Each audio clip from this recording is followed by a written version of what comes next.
makin kelihatan aslinya.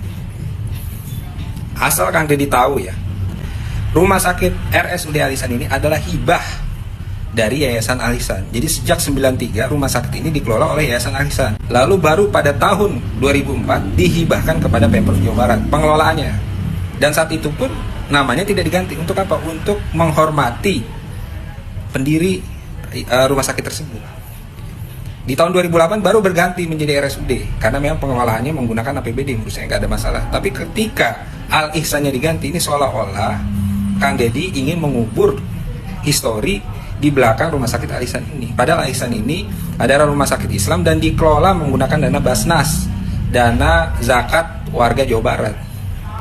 Gitu. Kalau tujuannya ingin mengangkat budaya Sunda, kenapa harus dibentur-benturkan dengan budaya Islam yang sudah melekat di rumah sakit tersebut? Kalau alasannya agar nama Welas Asih itu lebih dekat dengan Jawa Barat, memang nama Ihsan tidak dekat dengan Jawa Barat. Jawa Barat itu adalah salah satu provinsi yang paling religius. Jadi tidak semua hal itu patut dijadikan konten, dijadikan bahan pencitraan. Masih banyak PR di Jawa Barat yang perlu Kang Deddy kerjakan daripada ngurusin hal-hal yang seperti ini.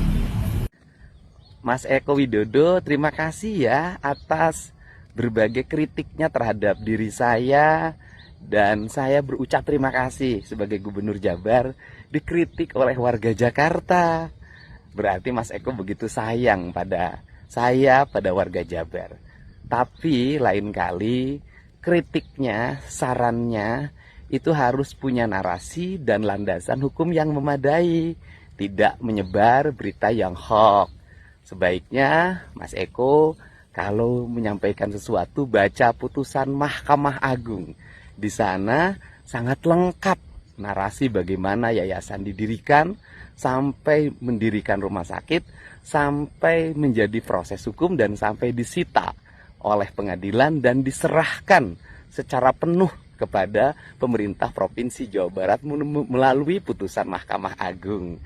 Nah, karena apa? Karena berita hoax itu berdosa loh dan bisa menimbulkan polemik yang berkepanjangan. Dan saya tahu Mas Eko juga dulu pernah kena kasus berita hoax KPU kan. Nah, yang bilang bahwa server KPU sudah disetting pada saat Pilpres. Nah, mohon ya orang Jawa Barat, jangan dikasih berita-berita hoax dari Jakarta. Karena orang Jawa Barat mah pengen cager, bager, bener, pinter, singer. Kita bisa berpolitik dengan baik, kita bisa bermedia sosial dengan baik dengan menggunakan narasi-narasi yang memberikan pendidikan bagi publik.